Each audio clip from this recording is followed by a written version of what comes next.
Good job me for making myself aware of that and going back and rereading. Everybody does it. Yep, autopilot, exactly. And then eat mindfully. So we're going to talk a little more in detail about some of these things, but I think mindful communication is such a big challenge for us. For a variety of reasons, I am going to blame technology a little bit.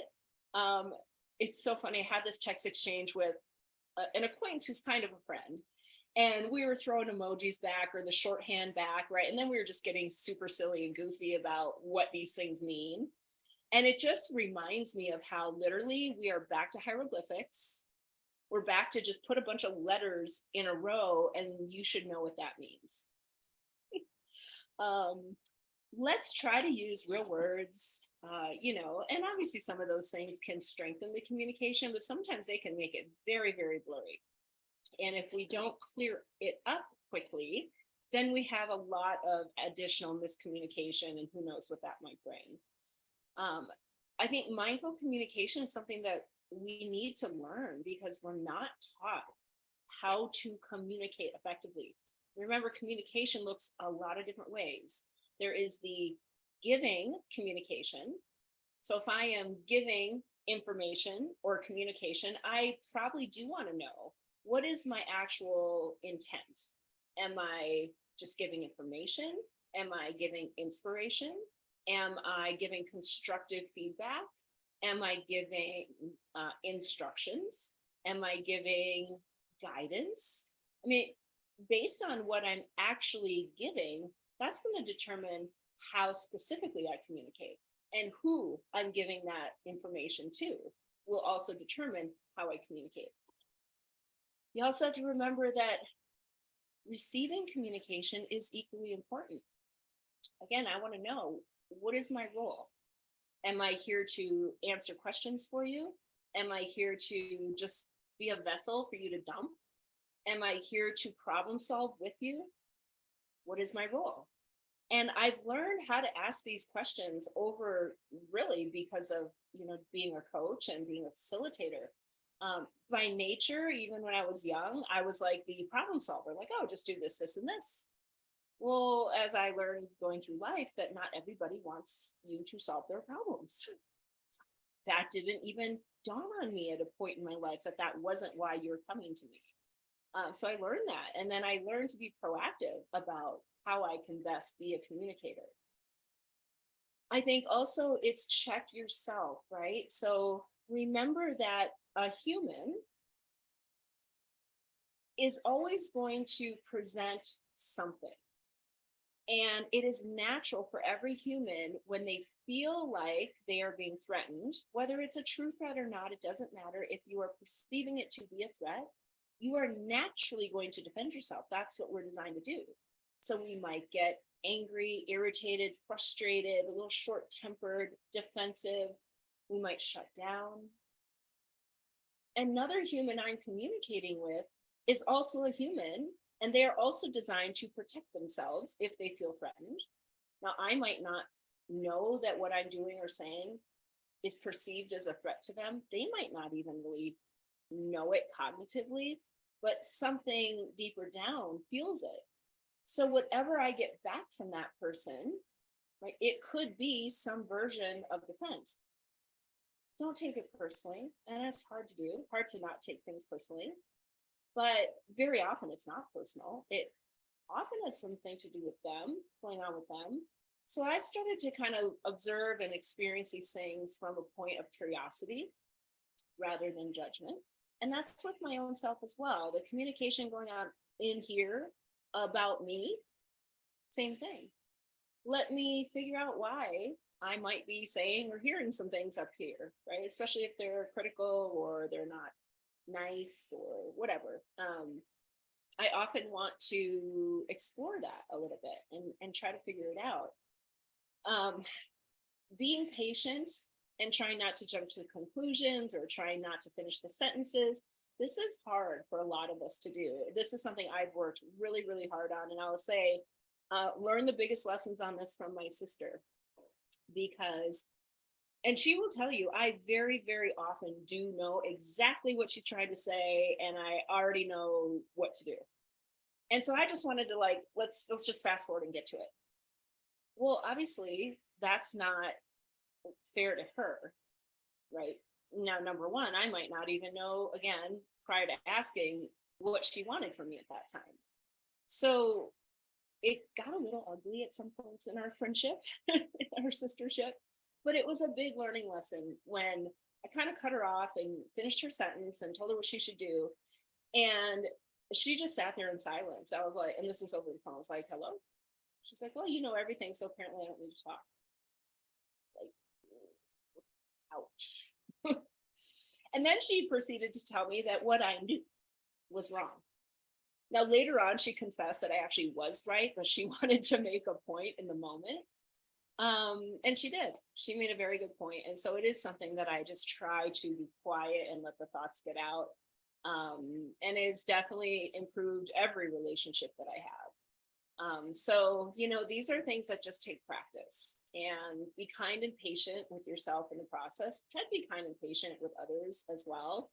Um, yeah, this is a great point. I think you're probably not alone on this, that I need to make all people happy, get upset with the person if you're interacting doesn't like you, and you need to make it better. Yep, that is one of those things that when you recognize two things: one, you will never please everybody, and two, you control nobody but yourself, right? I control what I think, feel, say, and do. I don't control what anybody else thinks or feels or says or does. And learning to let go of that need to have everybody like you is going to be so freeing in your life. It truly is. Because it's just a very unrealistic expectation. And it's okay that people don't like other people. Doesn't mean we have to be mean to them, or they should be, not kind to us. And I think that's something I try to remember too, that there might be people I wouldn't choose to spend my time with, and yet they're in my space, they're in my environment, and so I can kind. There's nothing wrong with that. Yes, try chanting that. I think that's a good idea. All right, mindfulness at work. And honestly, if this is work or wherever, it doesn't matter. It's all the same. It really is. I want to focus on the reminder of the organization's purpose. So let me ask, what is the purpose of Penn State Health? Do you have a mission statement? I imagine Penn State Health has a mission statement. Almost every organization does. Do you know it? Does it align with your own personal core values and goals and priorities? Because a lot of times what I see is, if we are spending a lot of time and energy, which clearly when we're working, we are, operating out of alignment with our own core values and principles, it is not going to work well in the long run. Anybody can run out of alignment for a brief period of time and be okay. You can't run out of alignment for extended periods of time and be okay. And this is any kind of organization, whether it's work, or maybe it's a community group you're part of, or maybe it's a personal relationship that you're in. So it really starts, first of all, with you identifying your core values, your principles, your priorities, and then determining if where you're devoting time and energy and the people and the things you're doing are in line with that. If they're not, maybe it's okay, right? Maybe you recognize, you know what, I'm doing it for another reason and I'm okay with it, but recognize that. If they're not, eventually it's probably going to start to have an impact on you and your operating systems, right? Let's see, can you give an example of how to end a meeting with a mindful exercise, especially how to do it virtually? Oh, sure, we'll talk about that in a moment. Thank you. The mission is providing quality patient care. Is that the intent? Let's see, thank you. Penn State Health, cultivating a professionally fulfilling environment for caregivers, educators, innovators, researchers, and staff. Beautiful. I was going to be a little worried that it was all about the patients because I really hope Penn State Health has their employees and staff and everybody else at heart, and clearly they do. That's critical, right? You are literally the people who make this whole thing go. So is Penn State Health living up to its mission? I don't know, right? That's kind of a big obtuse thing, and nobody controls Penn State Health. Each individual controls themselves. So each individual, this is something to look at, right? Am I operating, right, spending my resources, time, money, and energy in ways that align with this mission? Am I feeling valued, right? Am I feeling like I am doing this work the way it should be? How to end with a mindful exercise. It could be very simple, just going through the boss method that I just did, right? Say, give it 3 minutes. I've actually started doing this in a lot of my other trainings where we start with it. So everybody's gonna take 3 minutes. We're gonna be quiet, we're gonna be still, we're gonna breathe. We're just gonna process our thoughts and observe and, you know, the emotions and scan everything else. And then how do you serve? And what I've been doing is have people actually take like a 2 or 3 minute block to journal all the information that they just gathered from themselves. So that can be a very easy way to end a meeting with a mindful minute. Again, taking the breaks, strategic acceptance.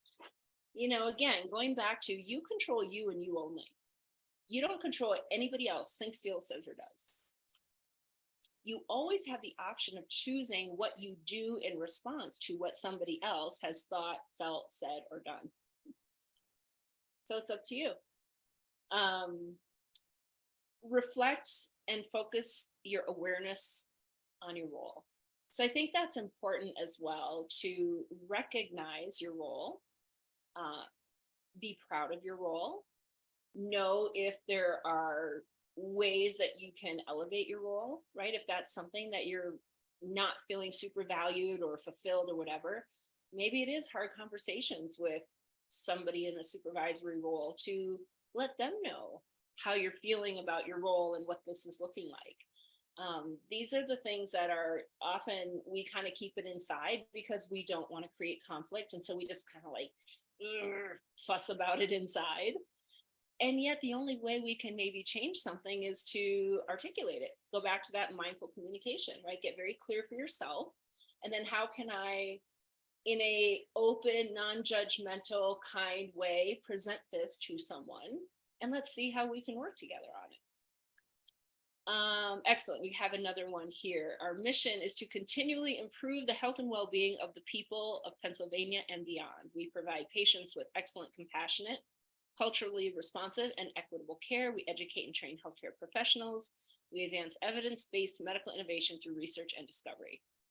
Very robust. And, you know, clearly what your specific role is, you may do all of that, you may do a piece of it, but if that feels very, very well-rounded to address all components of what makes Penn State Health go, right? So yeah, I think for anybody who doesn't know that mission statement, you should probably plaster it somewhere and get to know it, because it's a good reminder.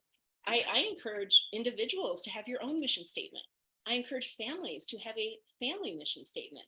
It's a really great blueprint, right? It's a focal point to go back to say, hey, am I doing what we decided our mission is? And recognize, again, if you are in alignment with that or not. And it's okay to not be in alignment. It really is, right? We're not always going to be in alignment with everything. But if more often than not, you're not in alignment, then we might want to make some changes, or at least do some hard work, right? If I have a certain mission statement about myself and then I evaluate, I'm like, yeah, I'm not living up to that in any way, shape, or form. Well, why not? Maybe my mission statement is not really an accurate reflection of my beliefs and my values. I just wrote it because that's what somebody else thinks I should write. Maybe I've just let life really get in my way and I have forgotten what I said is important to me. And I just need to reset and put some strategies in place to be able to, more so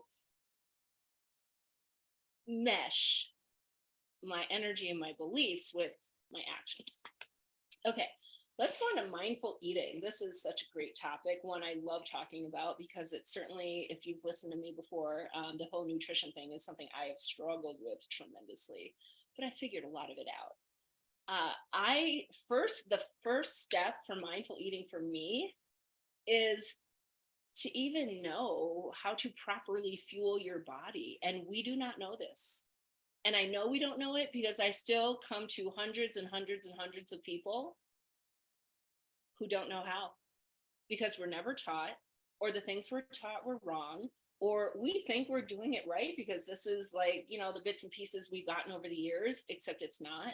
So I encourage everybody to have some foundational knowledge on nutrition.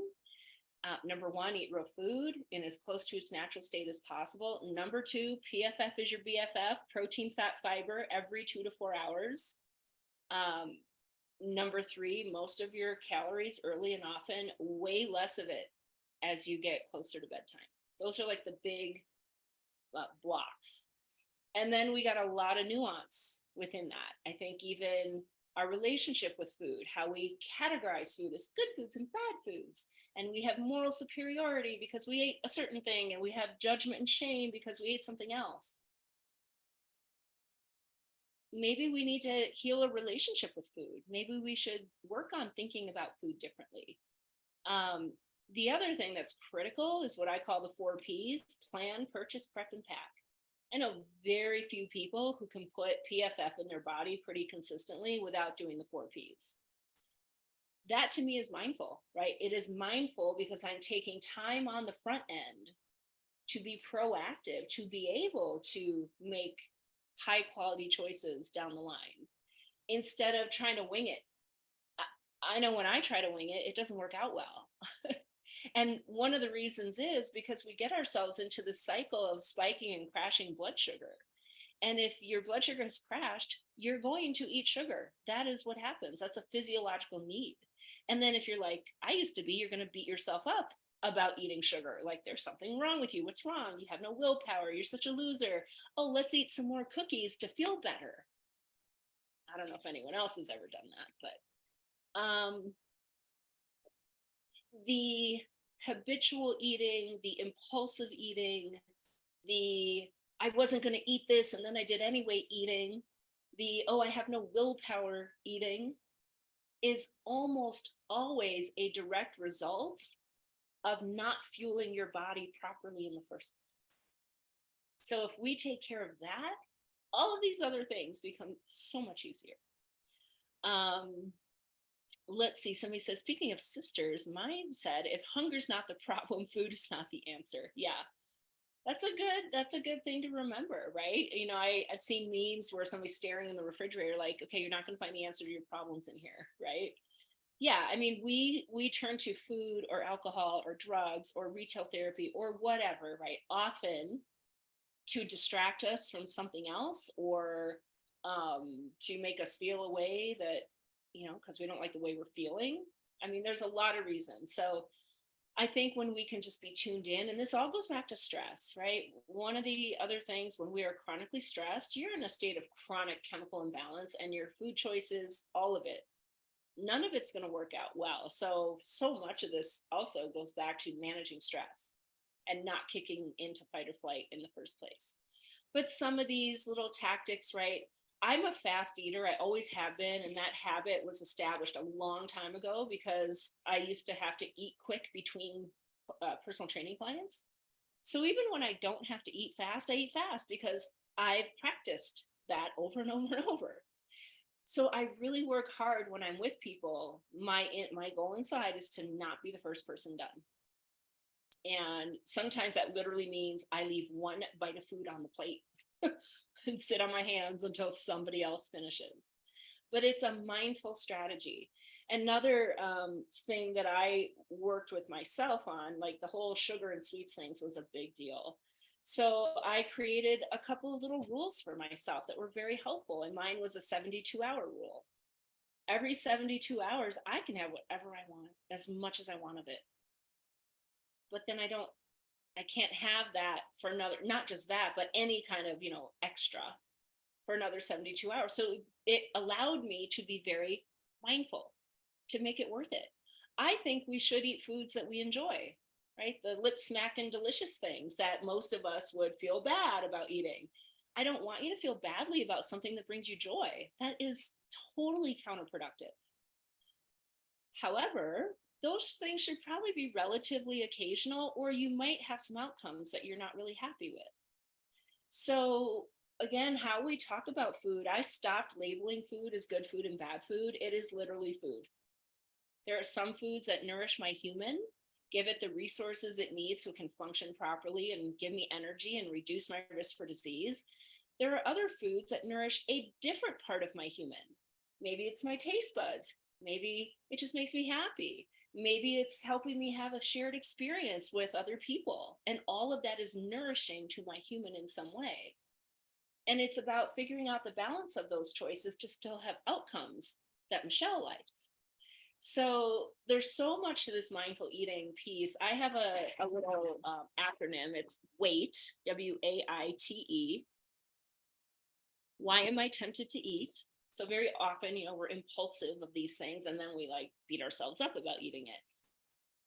So when you're feeling that, just wait, literally wait, and ask yourself, why am I tempted to eat? And then answer the question. I'm bored. I'm stressed. I'm angry. Angela baked brownies and everybody's eating brownies and I love brownies and I want to eat brownies because they look delicious and everybody's having so much fun eating them. And then I determine if it's worth it, right? Once I've answered the question, then I'll say, okay, well, is doing this going to be worth it? Maybe the answer is because I'm starving. Why am I starving?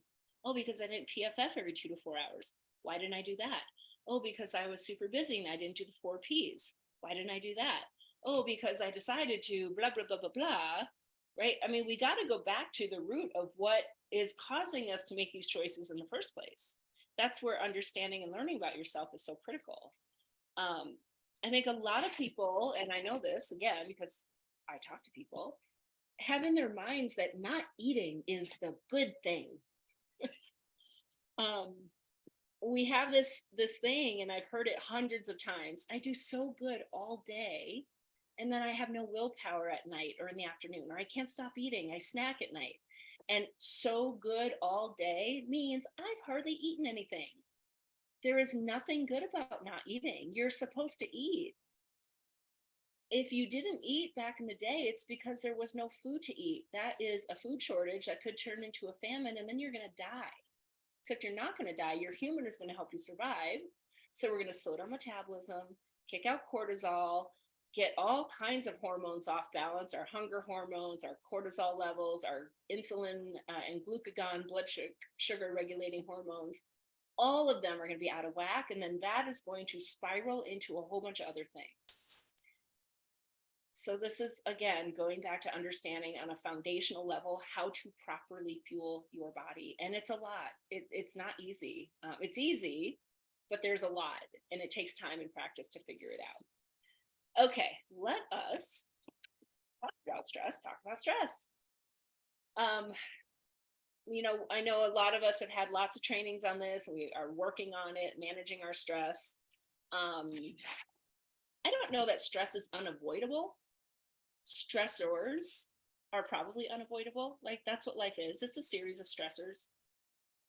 It's a series of triggers. It's a series of events, situations, people, places, and things that get you going.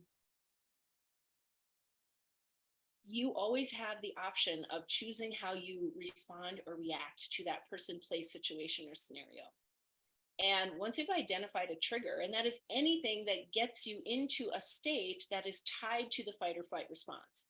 So anger, irritation, frustration, worry, fear, guilt, shame, resentment, woulda, coulda, shoulda, what if.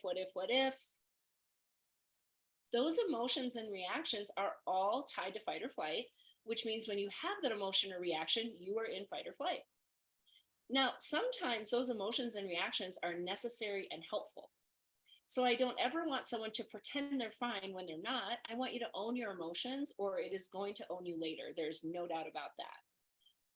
But it's recognizing when this is no longer necessary or helpful, and now it is becoming harmful, then that's where we're going to want to do some really hard work to start to shift out of it. The other things that can put you in a state of fight or flight without recognizing it, not adequately hydrating. Okay, it all goes to back in the day. So back in the day, if you didn't drink water, it's because there was a drought and you're going to die. Not eating enough. Again, food shortage, famine, you're going to die. Putting poison in your body. Even though it's delicious, it's still poison. Oh gosh, if I ate poison back in the day, I was going to die. No, I'm going to kick into fight or flight and get rid of that poison. Not getting adequate sleep.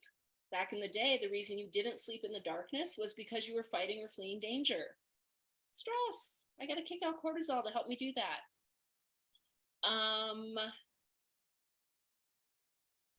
Movement. I'm like, I know there's another one. Yes, movement. Not moving your body. Back in the day, we moved our bodies all the time. So if you are stationary for an hour or more, your body starts to think there's something wrong with you. You must be sick, injured, or dying. Why are you not moving?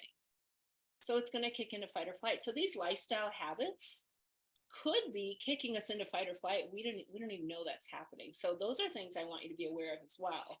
So when it comes to reducing stress, it's identify your triggers. When you recognize that that thing is not a threat to your life, then let's do some hard work to not kick into fight or flight. So instead of getting angry, I'm going to take a deep breath. I'm going to absorb what happened or what I'm hearing or whatever it is. I'm going to evaluate what would be, a healthy response or reaction. What's the right thing to do? Your bottom line goal. This is it. This will literally change the trajectory of your health and happiness. Minimal fight or flight reactions in your life. And I am willing to bet that most of the things that get us into that state of fight or flight are not threats to our lives. Which means not only is there no need for survival to kick in, but once it kicks in, it's going to alter how you think, how you feel, and how you act. That cascade of chemical chaos is going to alter everything. Usually it's not going to be good. So if we can avoid that cascade in the first place, awesome. We're going to kick into fight or flight. That's, again, part of life. The sooner we can squash it, the better. And if you do nothing else, let's just learn how to breathe, right? So take a deep breath. In the moment that you feel it coming on, the anxiety, the fear, the worry, the busyness, the obsessiveness, take that pause, take a deep breath, 5 deep breaths, 100, whatever you need. Maybe you go outside, maybe you step away from the environment, whatever. But this is so basic and so simple. Everybody can do it. You just have to choose to do it. And to show you how simple it is, we're going to do a little activity. I'm going to set my timer for 1 minute. I'd like you to be quiet, be still, and breathe. Inhale through the nose, feel the oxygen literally enter your nostrils, fill up your rib cage like a beach ball. Exhale through the lips, feel it exit your lips, and just go through that very rhythmic breathing on your own. And I'm going to set the timer, and we'll be back in a minute.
All right, that was 1 minute. How does it feel to breathe? Let me know. Another thing I wanted to make sure you are aware of is SupportLinc always has a quarterly theme, and this theme of this quarter is mindfulness. So they have a nice little video that just takes you through some stuff, and I encourage everybody to check it out. Quick, informative, again, kind of the quick and dirty on the lessons and the benefits of mindfulness. So check out that link. I haven't tested if you can, yep, my little hyperlink works, so maybe you can click on it right from there. Otherwise, you'll, I'm sure, get a slide deck with the link to it as well. Also, lots of other really great interactive toolkits. The thing is, all of these work, but you have to do them. I know. I think that's one of our challenges in modern life. We just want this like wave the wand and it's done. Like that doesn't exist in most things in life. And this is certainly not one of them. It takes work, but it's not as hard as you think. And I do know that one of the obstacles many of us face is this all or nothing mindset, right? We feel like, oh, I have to meditate for 30 minutes a day or it's useless, it's pointless. That is not true. Everything has benefit. A little bit is better than zero. So figure out how to set yourself up for success by really being realistic with what you are willing and able to devote, whether it's to mindfulness tools or doing some meditation, or it's helping to build your resiliency, right? These are all things that really do work, but you have to do them and you have to do them consistently. Yes, somebody asked what WAIT stands for. WAITE. Why am I tempted to eat? Why am I tempted to eat? It's definitely helped me pinpoint some things. Because the thing is, if you know the root cause of why you're tempted to do something, you can figure out the proper strategy. Because my strategy for being bored is not the same as my strategy for I'm in the car and I have conditioned myself to every time I'm in the car, I eat. So really get to the details of why, and then make a thoughtful decision on if food is going to solve your issue or if it is something you want to partake in, and then fully embrace it. Don't feel bad about making a choice that is literally one you're making intentionally. However, we can still continue to make intentional choices that might lead to outcomes we don't want. So that's where we kind of, have to maybe make some changes or some sacrifices. You are very welcome. Other information about your EAP. So if you haven't already explored all the options available, please do that. Really great professional clinicians and different services and consultations, referrals. This is like your first stop for anything in life, literally. Your EAP has done like all of the tedious, annoying parts of figuring things out for you. So tap into that resource. Super easy, 1-888-881-LINC and SupportLinc.com. Create your account, and then it is PSH as your user code. And that is the content. Any questions, thoughts, comments, ideas, feel free to chime in. If anybody wants to connect with me, betterbeings.net is my website. You'll find all kinds of things. I have a little challenge going on right now. I actually have some Penn State health people in it, which is fun. And it's not too late to join that. Other things I have going on, heart health related things for Heart Month. So feel free to check all of that out. And Angela, I'm going to pass it back to you. Great. Thank you so much, Michelle. Another wonderful presentation. And thank you to all our audience members for being so interactive. Really helps make these presentations go so smoothly. So if there's no other questions or comments, we thank you for your time today. Just a heads up, March, we will be having a financial wellness lunch and learn. So we will be having Empower Retirement come and speak to us about that. In April, we will be joined by Penn State Extension to cover container gardening and getting your garden ready for the spring. And then in May, Michelle will be back with us talking about building better mental health. So please be on the lookout for all those promotions, along with the follow-up email that will include the recording of today's session and the PowerPoint slides. So with that, thank you, Michelle, and thank you, everyone. Have a great day. Thank you, everyone.